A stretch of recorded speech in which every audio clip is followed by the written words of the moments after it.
Los Inhumanos és un grup conegut internacionalment de rock.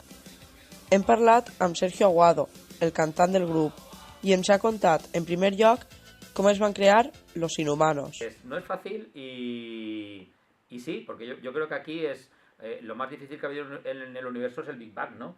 Y nadie sabe por qué se creó, pero pasamos de la nada a cientos de millones de años luz y con esa estructura que tiene, que se supone que tiene el universo ahora, ¿no? O está por descubrir. Entonces, para nosotros yo creo que fue algo pues relativamente similar.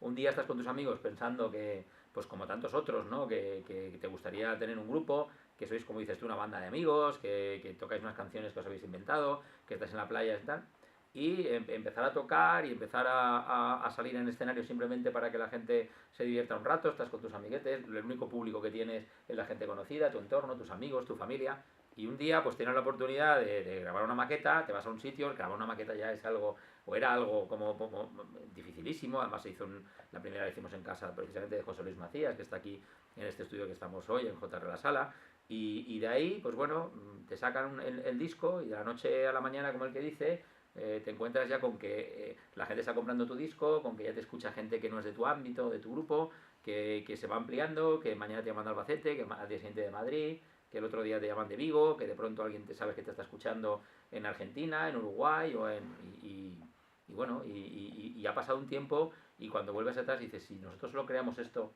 para pasárnoslo bien y porque la playa de Saler donde empezamos era relativamente aburrido y no había nada que hacer por las noches y entonces la mayor diversión era pues eso, hacer música, ¿no?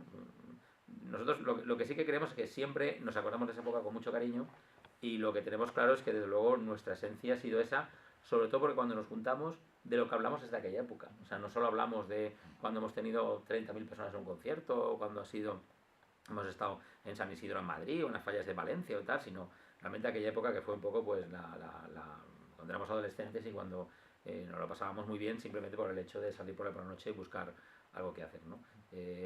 Esas dos cosas pues te hacen por una parte el recuerdo y por otra parte la vivencia de una carrera tan longeva, ¿no?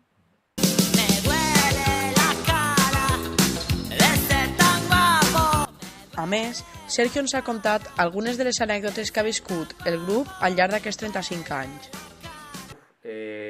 Ahí, claro, si te viene un flash en una trayectoria tan grande es difícil destacar solo un momento o cuál es el más grande, porque empezarías a pensar y de hecho nosotros en muchos conciertos, sobre todo en los viajes, que son cientos de kilómetros en furgoneta, normalmente empezamos a contar, ¿te acuerdas cuando esta, te acuerdas cuando la otra? Pero hay ciertas cosas que te vienen, sobre todo en la carrera de un grupo, pues precisamente el primer viaje que hicimos a Madrid, porque por la primera actuación fuera, había una sala que era el Rocola, que todo el mundo la conoce y era por donde todo el mundo pasaba a principios de los 80 para deciros un poco nuestra apuesta de largo, ¿no? Donde te venían los de Radio 3, donde te venía la gente que entonces eran los críticos de música, y entonces además nos fuimos una panda porque metimos un autobús, nos fuimos 50, y de hecho había uno que siempre lo vestíamos de lo que fuera y lo vestimos de obispo en aquel viaje, y me acuerdo que salimos además en la gasolinera a poner ahí a poner combustible en el autobús y aquel iba con el báculo y ese concierto que además fue histórico y para nosotros fue el espaldarazo definitivo, no se nos olvidará.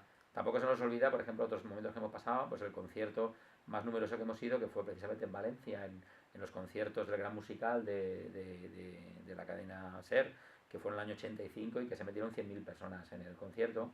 Tampoco olvidamos un concierto importantísimo para nosotros, que fue precisamente solo hace 3 años en Portugal. En Portugal hay un festival, hay una concentración motera que está en Faro, en el Algarve, y ahí son 35.000 personas que se juntan. Y para nosotros era importante porque la gente no venía a vernos a nosotros, sino que además en 3 días de concierto había pasado hasta Iron Maiden por ahí, ¿no?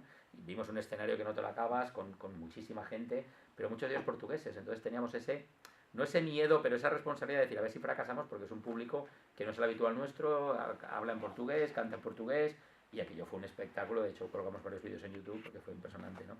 Y luego, bueno, pues hay una anécdota que siempre la contamos, que también la tenemos en nuestra página web, igual que muchísimas cosas, que es un detalle de lo que significa el paso del tiempo, ¿no? El haber ido a un pueblo de Murcia no hace mucho, y resulta que en ese pueblo pues teníamos, bueno, cuando acabamos de actuar, acaba el concierto y de pronto resulta que se nos acerca un chaval de 20 años, muy punk, él con el pelo de color naranja, lleno de cadenas por todos lados, unas botas así, y le dice, tal, ¿qué pasa, tío? No sé qué, yo quiero preguntarte una cosa. Y el tío, ¿no? Y dice, ¿qué? Es que resulta que yo quería, me sabe muy mal, pero no, dime, es que vosotros estuvisteis aquí hace 20 años en este mismo pueblo, en La Unión. Dice, sí, aquí estuvimos. Dice, porque es que resulta que mi madre conocía a uno de vosotros en el concierto. Y el tío lo iba venir, ¿no? Dice, ¿y qué pasó? Dice, no, pues que resulta que se lió con él y pum, y tal, y se acostaron juntos. Dice, dice, pues nada, que yo soy el producto de ese amor de una noche. ¿Y tú te has enterado ahora? Dice, sí, es que mi madre, pues claro, como vamos de colegas, buen rollo y tal, pues me dijo, bueno, pues tu padre, y yo he preguntado por mi padre y él nunca me decía nada. Pero ahora que habéis venido aquí, pues me ha dicho que mi padre era uno de los inhumanos que estuvo esa noche aquí. Y el tío se ponía blanco. Dice, yo como te he visto ser más mayor y me has molado mucho y estás ahí tocando y tal, pues a mí me gustaría tal. Dice, pero no te voy a pedir nada, yo solo es de buen rollo, luego nos damos la mano y hasta siempre y tal, pero que supieras que si tú eres mi padre, que yo estaría encantado. Y el tío blanco pensando, madre mía, a ver qué hice aquella noche, ahora como le explico yo a mi mujer y a mi hijo, que tengo aquí ahora un hijo así con unas caderas aquí hasta ahí, con unas botas y tal, y que es mi hijo que nació hace 20 años. Y vamos, y claro, eso enseguida subió con la pola porque la gente cuando se enteró, todo el mundo pues llamándose al final. No era él el padre, porque de hecho además no estuvo en ese concierto, pero por las maneras que tiene ahora ese chico tal, descubrimos quién del grupo, que ya lleva muchísimos alejados de tal, pero lo seguimos manteniendo contacto con él, quién es el padre del susodicho, ¿sabes? Que además no hemos vuelto por allí ni le hemos... A él sí que se lo hemos comentado, pero al chaval no. Entonces, pues bueno, estas anécdotas que te dicen lo que realmente el mundo del rock and roll y lo que te implica ese paso de los años, que hasta puedes tener un hijo producto del amor de una noche y tú enterarte 20 años después, ¿no? Yo también soy padre de familia y cuando viene mi hija me dice, oye, voy a poner canciones del cumpleaños. Y dice, ¿quieres poner alguna Inhumanos? Y dice, sí, papá, la chica no tiene pila.